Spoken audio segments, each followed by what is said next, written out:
vườn này rồi để mình mở cửa vào xem có phải nhé.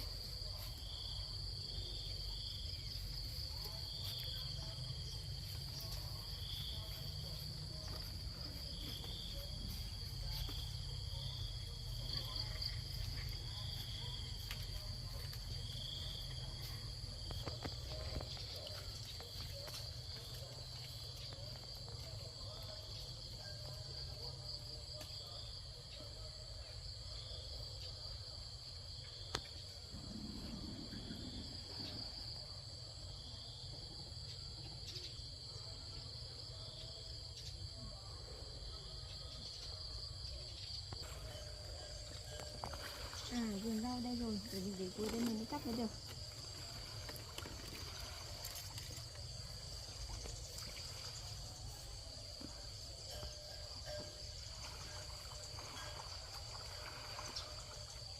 Rau này tốt đẹp thế này. Mình cắt nhanh để mang ra chợ bán mới được. Thịt bán chợ đi.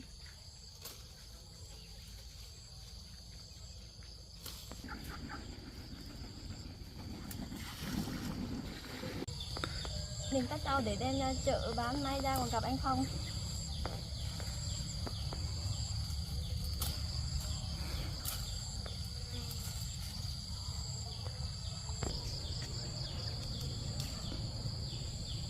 Chắc mình sang bụi bên này xem.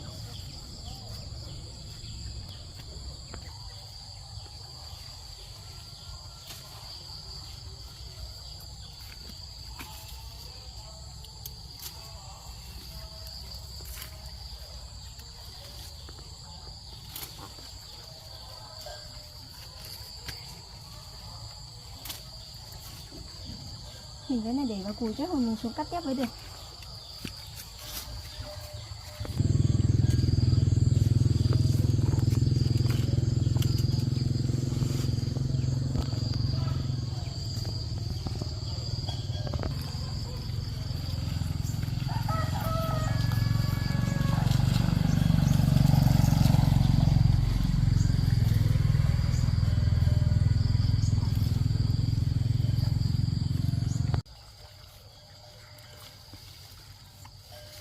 Mình cắt bớt bụi kia mình đem đi bán mới được.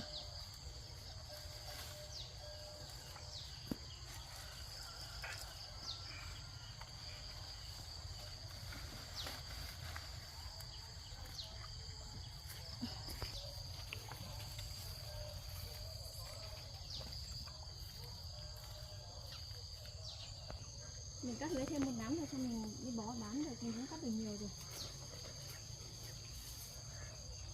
Tốt đẹp thế.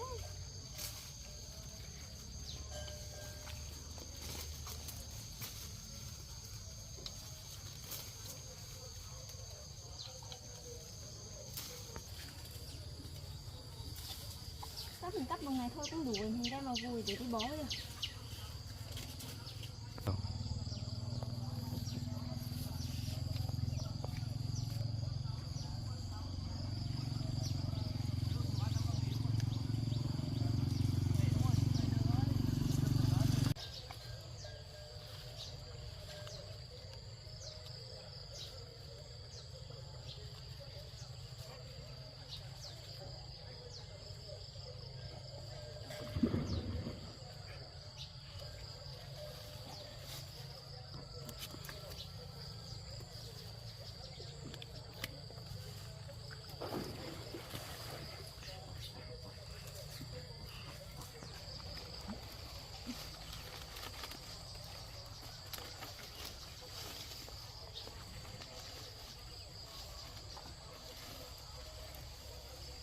Mẹ yêu cho mẹ bó rau hay mẹ con ra chợ bán nhé.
túi này các bạn không dùng nữa này, để mình đem ra đi bày ra bán mới được.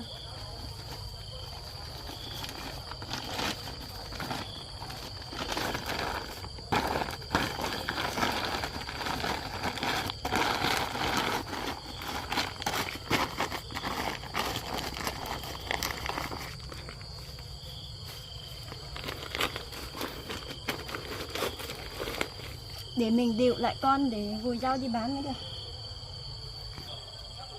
Chỗ này nắng quá, các mình trên này điệu con thôi, con tóc hết mồ hôi rồi. Để mẹ điệu lại con nhé, không phải mẹ con mình đấy, đem rau ra chợ bán nhé con nhé.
Thôi giờ mình vùi rau lấy rau đi chợ bán mới được, nắng quá rồi.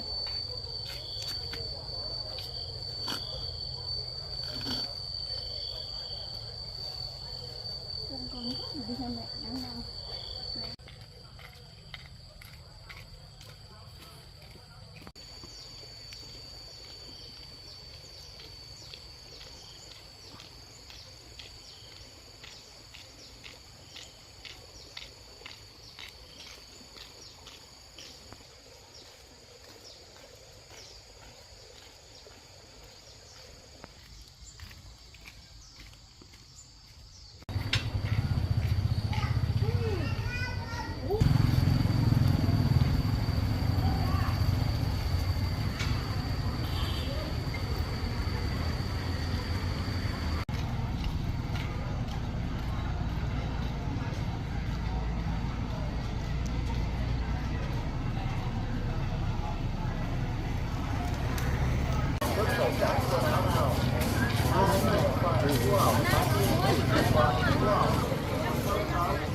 Rau gì đây cháu? Đó, để chú. Mới bao nhiêu đây? Mới cháu bán 5.000 thôi, cháu bán cắt trên vườn này ạ. 5.000 này. Sau cái đắng ấy nó 10.000 này cháu.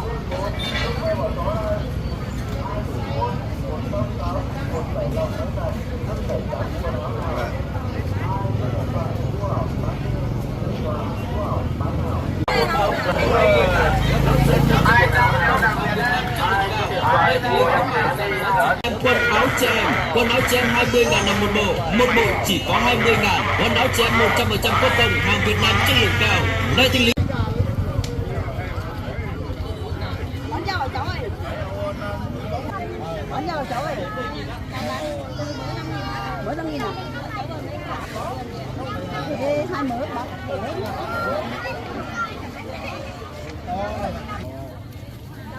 Vâng.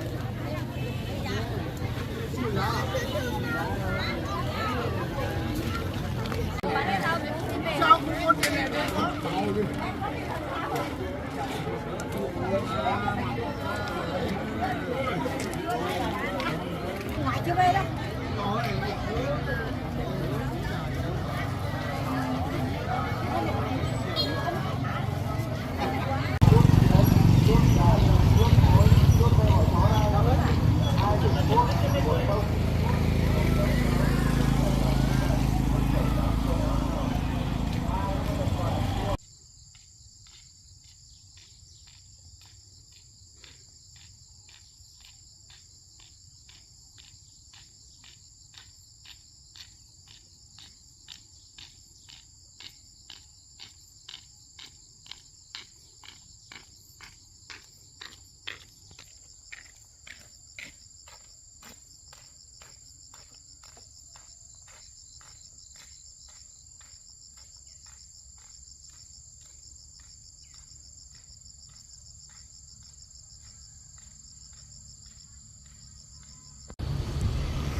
thấy ô tô ở đây mà không thấy người đâu, để mình vào trong xưởng xem mới được. Nhìn thấy cháu ơi. À, chú ở đây à?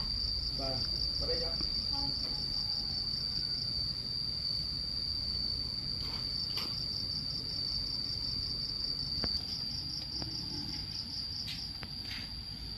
Chú ơi, cháu muốn hỏi chú còn bán lõi. Chú ơi, xưởng chú có lõi tu bán không ạ? Vẫn còn thì cháu ạ. Cháu lấy nhiều không? Dạ, cháu muốn mua một ít về sửa nhà. À thế. Cái đem cả con đi theo thế này thì cháu cầm thế nào được? Cái lõi này nó cũng nặng lắm cháu ạ. Nếu mà lấy ít thì cháu lấy được thì cháu cứ vào chọn mà lấy nhá. Vâng chú ạ. Để cháu vào xem được ít nào cháu cầm ít đấy ạ. Vâng, cháu cứ vào lấy nhá. Vâng chú.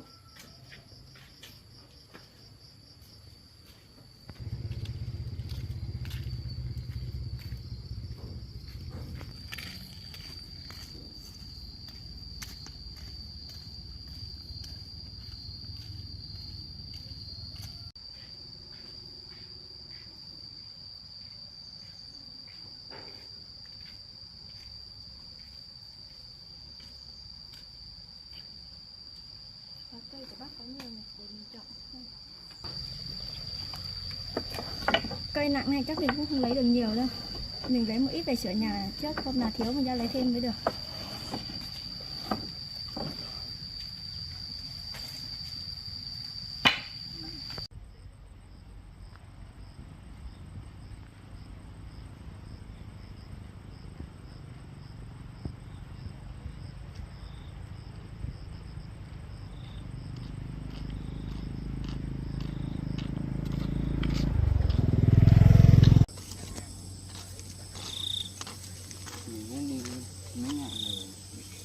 Mà cũng không thấy tung tích vợ đâu, mà cái này cái sừng không biết có người không nhỉ.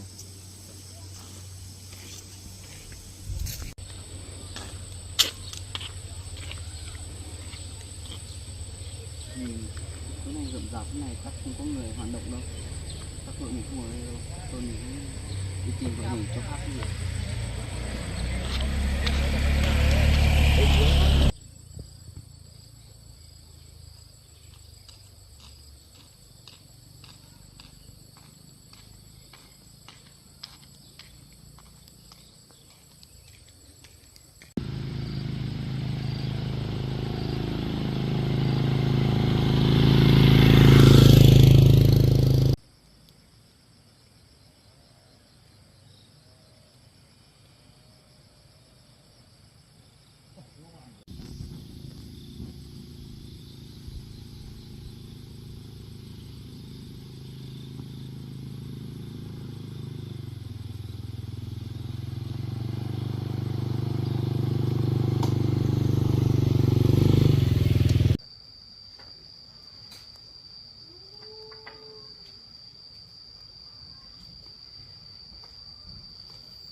Mình cũng chỉ lấy được một bó là để mình đi làm bàn uống nước với chỗ cho con ở với được.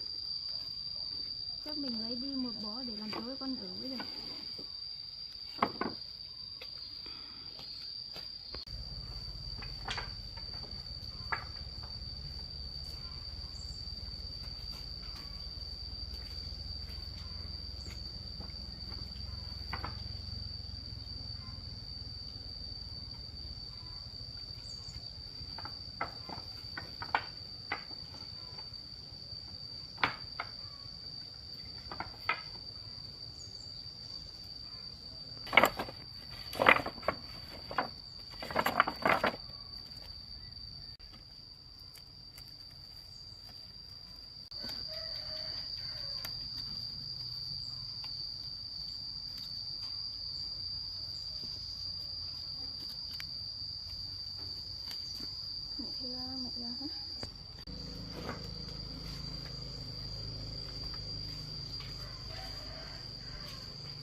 bao nhiêu tiền ạ?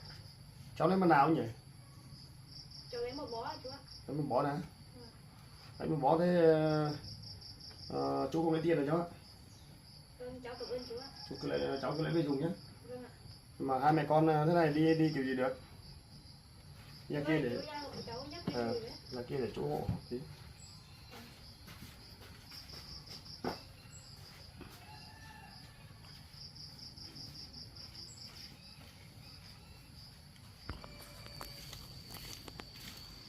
Cái này nặng đấy cháu ạ. Chú hộ cháu nhắc cái gì đấy. Cái này nặng đấy cháu ạ. Để đây à? Vâng. Để đây đi kiểu gì được? Thế cháu để gùi đây, để gùi thả cho gùi. Vâng.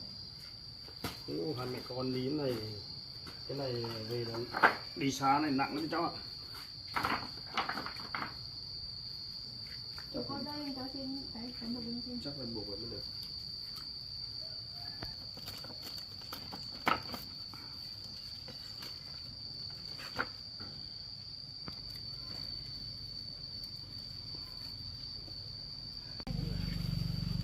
Cô đi mở không nhá. Đấy để chú cháu về đây. Lúc nào thiếu là về lấy nhá. Vâng chú. Đến cái chiếc xe.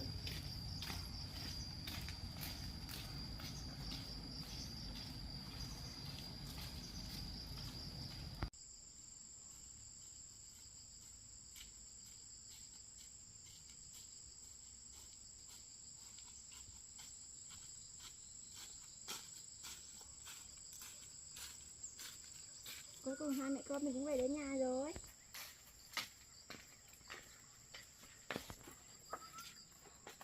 Nặng quá.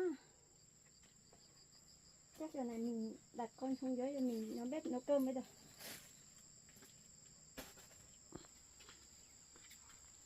Mẹ thả con xuống đây nhé. Thằng con ngồi đây chơi nhé. Mẹ chờ mẹ nhé. Mẹ đi nhóm bếp nấu cơm.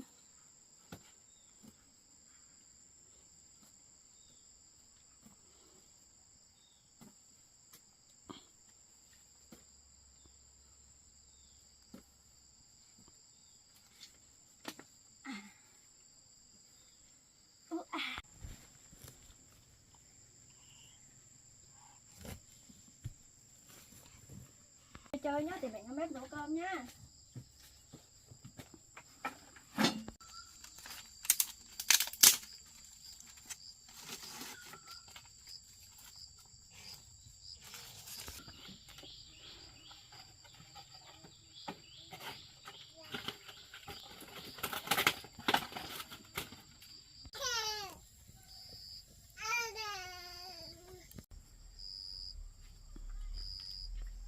Lửa cũng lên rồi, mình đến nấu cơm đi bác với đồng nấu cơm chưa ăn.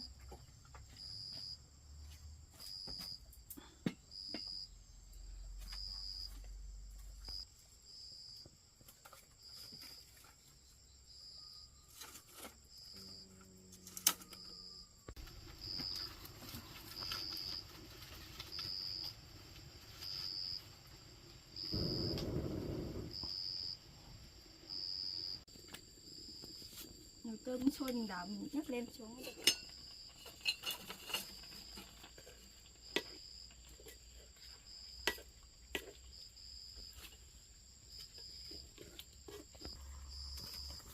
Chắc củi nó không khô sao mà nhiều khói thế.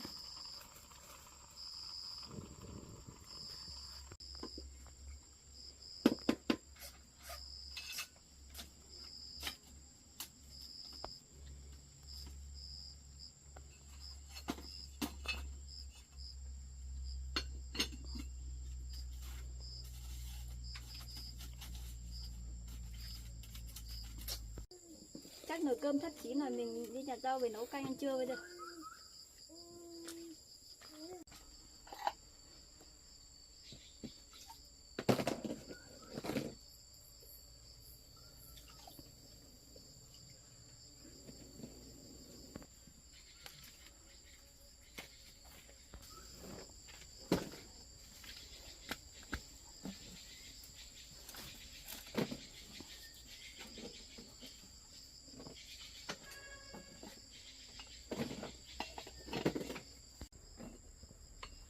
Rồi cơm mình cũng chín rồi, mình lắp xuống để mình nấu canh đây.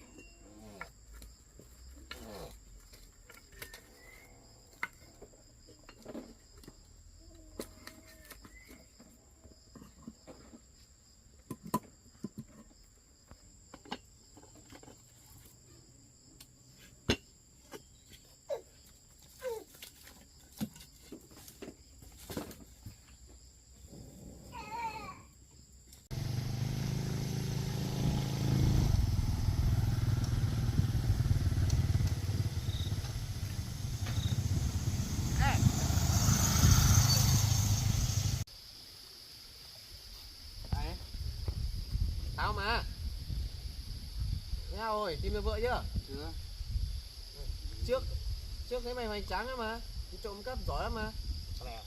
Đúng rồi, đúng rồi. Nào rồi? Đấy rủ nó xem nó có đi theo mình. Đi không? Làm 1-2 vụ nữa. Thôi tao không làm đâu, tao đi tìm vợ tao nữa. Tìm làm gì? Đi làm đến 1-2 vụ nữa, ăn chơi. Để vợ con có. Đi làm đến vụ nữa. Thôi tao đi tìm vợ tao nữa. Đi làm 2 vụ nữa. Thôi tao không làm vụ đấy đâu. Tao có. Vì cái vụ đấy mà tao mất hết cả vợ con. Tao có ông anh. Yên tâm. Thôi tao không làm đâu. Ông anh tao làm được chưa? Giờ uy tín lắm. Đi. Vì cái nghe mày mà tao mất cả vợ cả con. Mày nói nào chứ lúc được tiền em. Mày nghĩ nào? Tao không Tại mất vợ con. tao không động vào đâu. Thế làm cho bọn anh một vụ. Sợ gì anh bảo đánh cho mày. Chúng mày tự làm đi, tao không chơi đâu. Chúng mày muốn làm thì tự đi mà làm đi, tao không dây dưa vào vụ này nữa đâu. Làm theo tao mới bộ. Thôi, Bảo tao có ông anh đây con. tao bảo rồi, tao biết ông anh của mày thằng nào cũng nào đâu. Tao không tin tưởng đâu. Mày bướm nhỉ? Chúng mày tự đi mà tìm chỗ khác mà làm đi, đừng có thuê đâu. Thử đây, con này đây. Hả? Mày bướm đây. Sao? Tiền đi. Chúng mày tự đi mà làm đi, tao không làm Đi. đâu. Thôi, chúng mày tự đi mà làm Không đi, phải tao không vụ làm đâu. mà, đi. Tao không làm đâu, chúng mày tự đi mà làm. Chừng mẹ đi. Tự đi mà làm đi. Đi. Tao không làm đâu. Mày đi hết ra làm gì? Đi đi. Dần nó một Tự trận. đi à? Dần Tao nó không một trận. làm đâu, chúng mày tự làm. Dần nó một trận.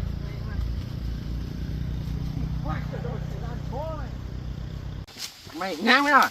Hả? Mẹ này. Hả? Đi không? Tao không đi, có chết tao cũng không đi. Nôn. Tao nói thẳng rồi, chúng mày tự đi mà làm. Mày bướm nhỉ? Đi Chết nôn. tao không làm đâu. Mày bướm à? Mày bướm à? Chứ. Nghe không? Mất thời gian của bố mày đi. Mẹ mày. Cho mày 1 ngày suy nghĩ. Mày nhớ cái mặt này chứ. Bảo mẹ ăn cắp ăn trộm giỏi lắm cơ mà. Thôi, nhà mẹ nó, sống chết kén nó, về. Đâu ạ?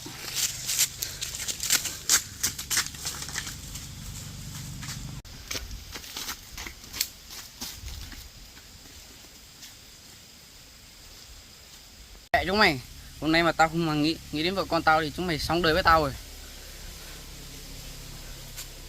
Đâu ạ? Chúng mày là cái đéo thì chẳng qua tao đang đi tìm vợ con tao thôi.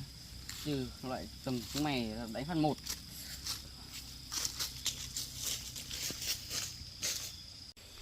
Em quen thằng này. Thằng này trước nó đánh bài nó ăn được nhiều, em xin một ít nó không cho. Không bướm phết nhỉ? Nên em cay này định rủ nó đi, anh em mình bịp nó tối về có ngồi uống rượu. Thôi chắc nó chả có cái gì đâu. Thằng này nhìn sơ sài thế. Rồi mày không được thì nó bắt nó làm cho mình. Thôi Đấy. rồi. Mỗi tuổi nó không đi. Lần sau em cứ liên lạc với nó xem rủ nó có đi không nhé.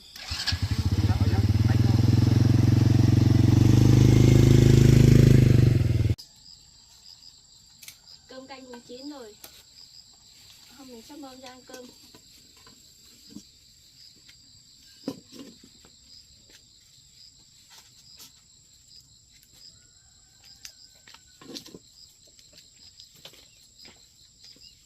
Con ngồi đây nhá, để sắp mâm cơm nhá, hai con ăn cơm. Nào, để mẹ bón cho. Mẹ bón cho. Nào. Ăn hai con ăn cơm.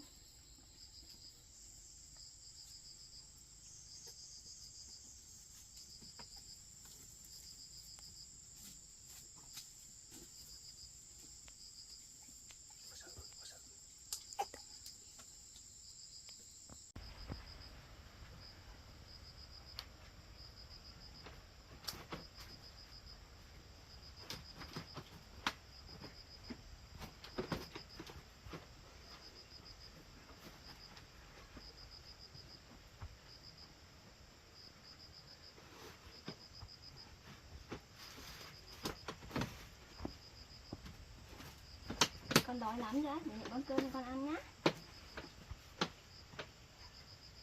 Mẹ bón cơm con nhé.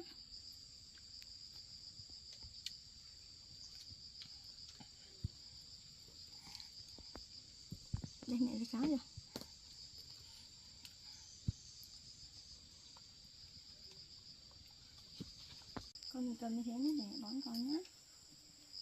Nó mua lên để bón nè. Ăn nhỏ quá, con nhỏ quá. Mẹ bón cho.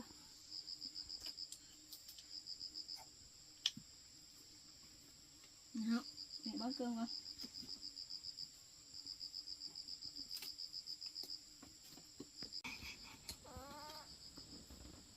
Để bón cơm cho. Đúng không? Nam Nam. Ngẩng lên đó con. Không nghịch để bón cơm cho, mẹ cá cho. Mẹ thương. Cho con cá.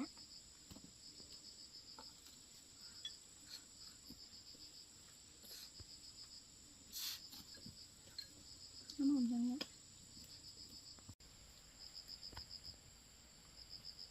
Con không nghịch mẹ bón cơm con. Đây mẹ bón cơm nha.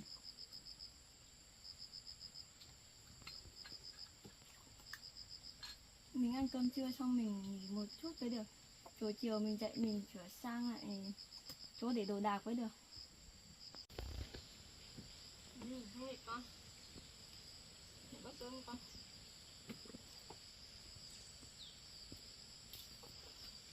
Đó.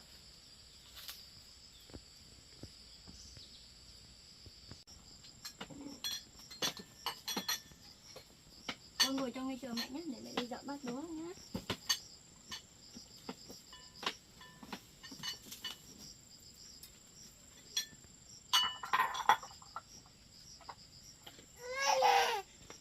Mẹ thương. Mẹ thương con mà. Con ngồi đây chờ mẹ nhé, để mẹ quét cho hai mẹ con nghỉ ngơi nhé.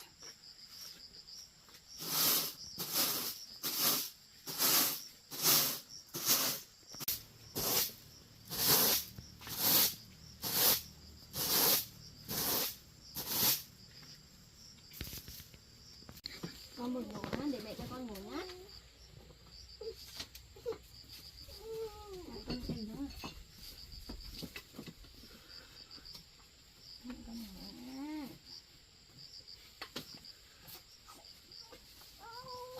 Mẹ theo mẹ theo mẹ. Mẹ theo. Mẹ theo mẹ. Mẹ theo mẹ theo.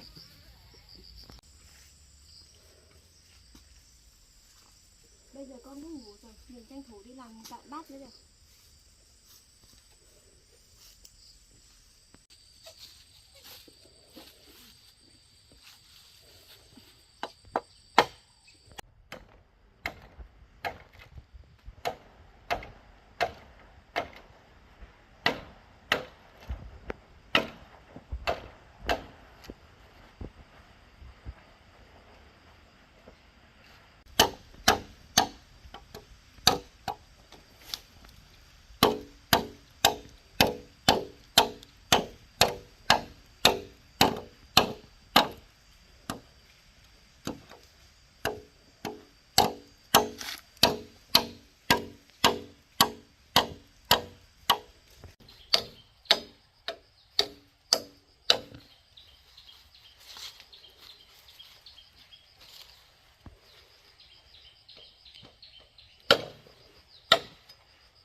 ngồi đây chờ mẹ nhá.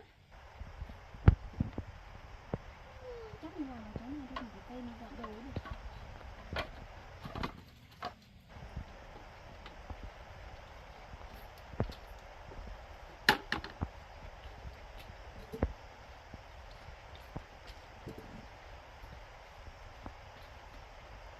Con ngoan thế, hôm nay ngủ dậy không khóc, tự ngồi chơi một mình.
Chắc bên này bàn nhau rồi thì lo sang bên này.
Mẹ thương, mẹ thương. Con chơi chờ mẹ nhá.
Mẹ thương mẹ thương con nào lấy cho mẹ đi.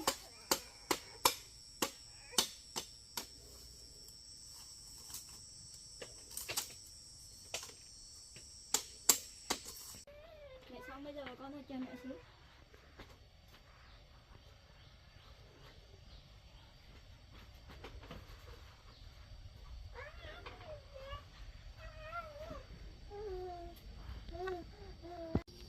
Mình vừa làm chỗ để bắt đũa xong rồi, để mình để bát ở trên đây với được.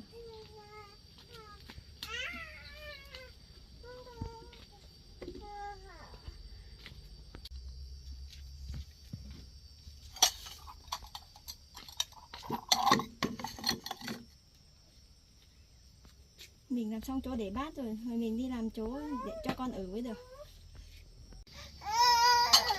Xong giờ con ơi, mẹ cho bé con nhá. Rồi mẹ bé con nhá. Mẹ yêu. Mẹ thay quần cho con nhá. Con nóng lắm phải không? Để mẹ quạt cho con nhá. Mẹ thương quá. Mẹ thương.